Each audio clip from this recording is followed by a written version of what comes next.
4 accusations I might lob at the other bird on the tree. By Krishna's mercy.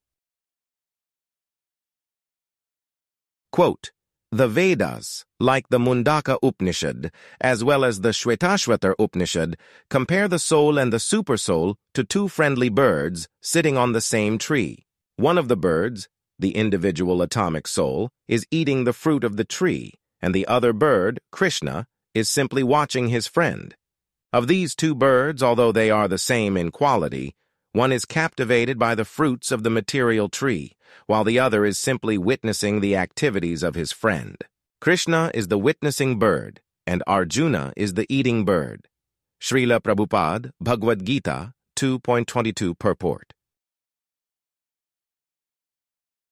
1. Why are you just sitting there? Why are you even here? You don't do anything. You just sit there. That is kind of annoying. I think I am all good on my own. Feel free to leave at any time. If you want to hang around, I guess that is okay. It still is a little awkward that I am doing all of this stuff, and you are simply observing. Are you going to report my behavior to some higher authority? Am I going to get rewarded for certain things and punished for others? 2. Why didn't you tell me this would be enjoyable? Oh my goodness, that experience was absolutely heavenly. I am so glad that I decided on my own to go in that direction. Why didn't you tell me beforehand? That would have saved me a lot of time. It is like trying to find the proper destination after getting lost. Make one wrong turn and you could be heading in the opposite direction for a long time. You knew this entire time. You had the map but refused to share it with me. Not cool. 3. My suffering is all your fault. I am in so much pain. That was a terrible decision. All of this could have been avoided. I chose to indulge at a time where restraint was called for. I lacked better judgment. Why didn't you stop me? You were sitting there next to me the entire time. I have made similar mistakes in the past. You were witness to my prior suffering. I can't believe you could be so cruel as to not intervene. 4. He did it. Please don't punish me. I cannot bear to accept the suffering. To tell you the truth, it was all him. See this bird seated next to me? I was simply sitting here, minding my own business. Sir, I told that bird not to do it, that the choice would lead to future punishment. But you know how things go sometimes. He refused to listen. This is a case of mistaken identity. I am the innocent one. Please feel free to take him away. The above are potential ways to react when in the situation described by the Upanishads. This is to explain the predicament of the individual living being, Jivatma, in the material world. That predicament is not exclusive to a single lifetime. The lifetime is something like an iteration of an experience limited by a beginning and an end. Ye hi sansparshaja bhoga, duhak yonaya evate, adya antavantah kaunteya, na teshu ramate buddha.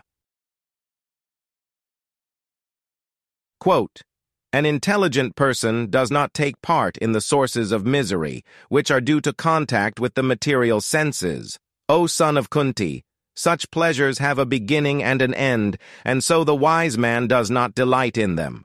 Lord Krishna, Bhagavad-gita 5:22. The situation is that there are 2 birds on a tree. One bird is making choices. They go in this direction and that. As a result, they enjoy or suffer. The Sanskrit words are bhoga and tyaga, indulging and renouncing. If tied to a formalized system of regulation of what to do and what not to do, we have the Sanskrit pairs of karya and akarya, pravritti and nivritti, and guna and dosha. The second bird simply witnesses. It does not indulge. It does not interfere. The rules and regulations do not apply to this bird. The second bird is always there, whether the first bird goes up or down. Whether the first bird receives elevation to a higher status in the next life or is demoted to a lower species. The first bird is us. We are Jivatma. We suffer or enjoy. We make choices. The second bird is the Supreme Personality of Godhead. His fixed presence is one indication of his causeless mercy. No one can be a better friend than God as the witness. He is Paramatma. He is always wishing us well. Paramatma is by our side in spite of our tendency to cheat, to blame, and to toss aside good counsel rooted in intelligence. Any of the above-mentioned responses could apply to us upon realizing the presence of Paramatma. We might blame God for everything in an attempt to escape accountability. We might try to navigate on our own, thinking that we are more intelligent, that we do not require assistance.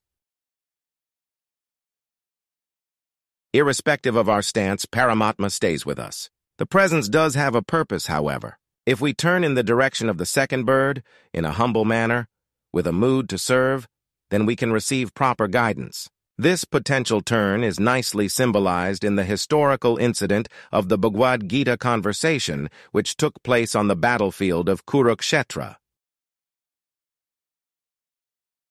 Arjuna represents Jivatma. He has certain ability. He is vibrant. He can make choices. At the same time, he is so filled with doubt and hesitation, it is like a higher force has suppressed his natural tendencies. He decides to humbly submit to Paramatma, to petition the person who is right next to him on the chariot. Sri Krishna then provides guidance. The protection arrives for the surrendered souls in the way described directly to Arjuna. Teshan satata yuktana, bhajatam priti purvakam, dadami buddhi yogam, tam, yena mam upayanti te. Quote, to those who are constantly devoted and worship me with love, I give the understanding by which they can come to me. Lord Krishna, Bhagavad-gita 10:10.